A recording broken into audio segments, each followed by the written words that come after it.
Hey VC, how are you? I'm Gary, and this is Physical Format Rock and Roll. Thank you so much for tuning in. I went to see a concert last night, and I just wanted to give you a review on it. As you might guess, the show was Judas Priest. The show was in Youngstown, Ohio, which is actually quite a ways away from me. It was a long drive, but luckily my youngest son, Alex, went with me to this show, and because of that, actually the drive didn't seem that long. We chatted the whole way there, the whole way back. It made it for a fairly enjoyable drive. So that was really good. It was great to have my son with me, my youngest son, Alex, with me to see this show of a classic metal band that I love, and he really likes them too. So anyway, they were celebrating 50 years of metal is what they're calling this tour because they've been around for so long. The show is basically a celebration of Judas Priest and their legacy. And that's very much what it felt like. It just felt like a celebration of their music. Very heavy, hard, rocking metal, but just so much fun. I really enjoyed it. The set list is very varied. Let me say that. It does have some surprises in there. A few songs that you would think would be in there were not. But I'm okay with that. I like surprises sometimes. So, not that there weren't some of the old war horses in there. Of course, there were. But the set list was very varied. So I will be going over the set list. If you are planning on seeing Judas Priest and you don't want to know any spoilers, you might want to click off of this one.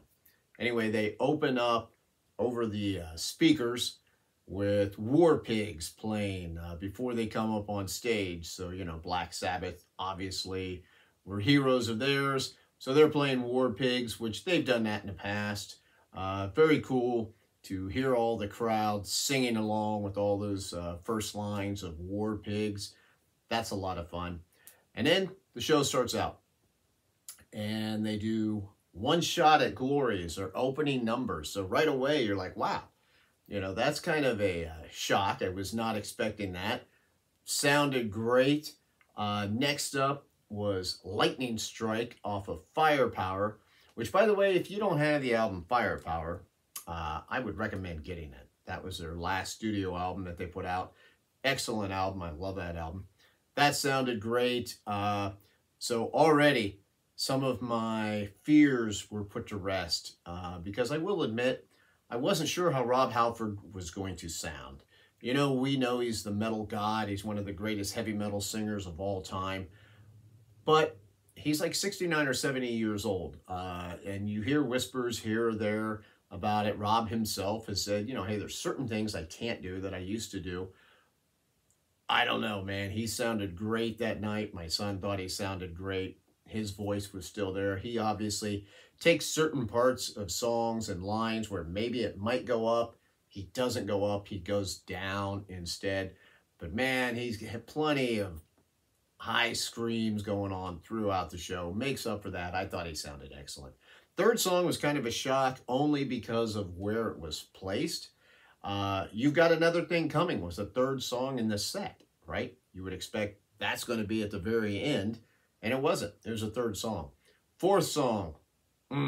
Here's where they really got me going. Free Wheel Burning off of Defenders of the Faith. God, I love that song. Defenders of the Faith is my favorite Judas Priest album. That sounded excellent. I love that one so much. Follow it up with Turbo Lover. Back-to-back songs there where I'm just eating it up, man. I was just having a great time. Getting into it, acting like a fool. Next up was Hell Patrol. That was a little bit of a surprise to me, playing Hell Patrol. That sounded awesome. Next, back to Defenders of the Faith for the Sentinel.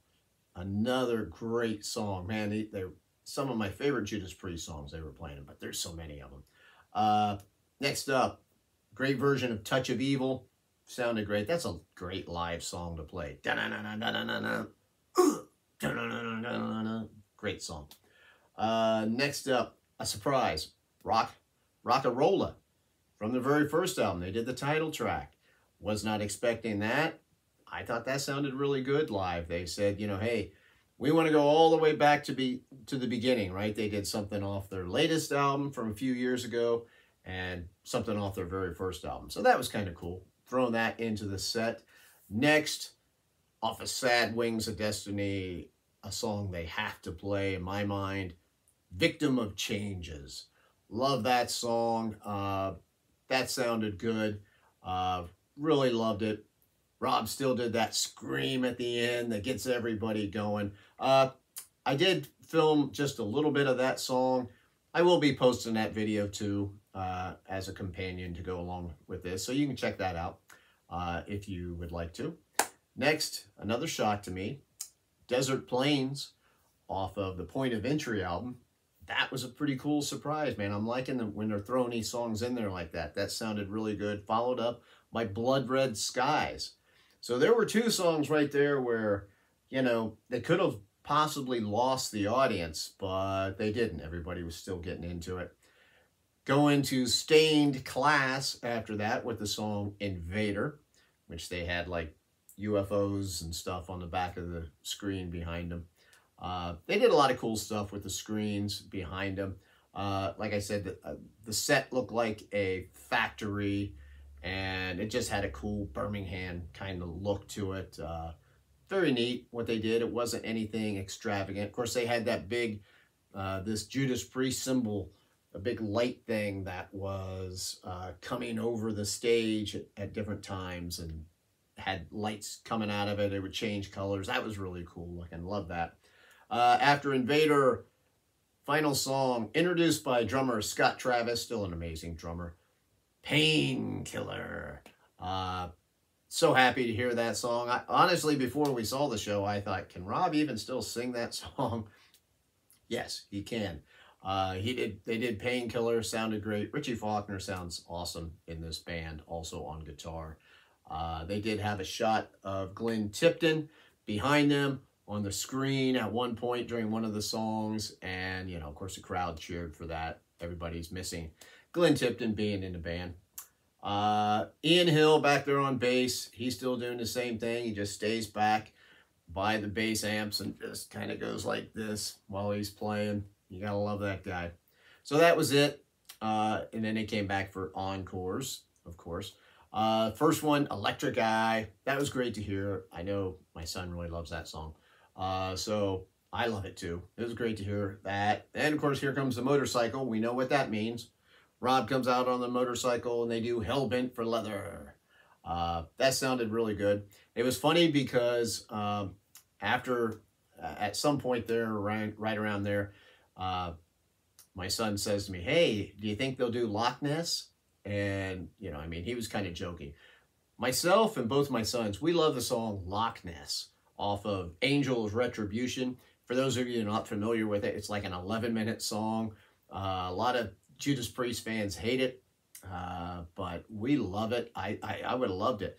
Well, anyway, right after he had said that, they had this big crate that was out on the stage, this big box. They opened it up, and one of those like inflatable things starts coming out of it, and you can see these red eyes, and I'm like, for a split second there, I'm like, this is some kind of monster. Is this Loch Ness? Would they really do that, since they were doing some odd songs? But they didn't. They didn't do it. That would have been excellent, but I'm sure they would have lost some of the crowd with that one. But I had hopes there for a second. Unfortunately, they didn't do anything off of Angel's Retribution, which is one of my favorite Judas Priest albums. I love that album. But anyway, I'm not going to complain. Still enjoyed the set list. Let's see, what's next? Oh, yeah. Next, then they do Breaking the Law, which sounded great, I will admit. I've heard Breaking the Law a million times, of course, off of British Steel. I still love that song. I really don't get tired of that song. And final, they did Living After Midnight. Yes, I do get tired of that song, I will admit. But it fit into the context of the show. It's a good sing-along, right? Everybody was singing along with it. Just a fun way to end the show. The band kind of stuck around on the stage there for a minute, you know, waving to everybody and saying thank you and all that stuff. It's pretty cool. Now, I don't know. Will this be the last time that we see Judas Priest? I'm not sure. They sound like they could still go on for a while, but we don't know, right? We keep losing some of our musical heroes here that are getting older. Like, none of us are getting any younger. I would suggest if you're on the fence about seeing Judas Priest, you go see him on this tour. They're still sounding great. Rob still has it. We don't know what's around the corner. This might be the last call for Judas Priest. I almost had that feeling while I was watching the show that maybe this is it. So I was just trying to soak it all in and enjoy it, and I did. It was a great show, and I would recommend seeing it. So there's my review on Judas Priest 50 Years of Metal tour that they are currently on. Go check it out. I'm Gary. This is Physical Format Rock and Roll. Thank you so much for tuning in. I am also on Facebook and Twitter if you'd like to check that out. Till the next time, my friends, I will see you down the road.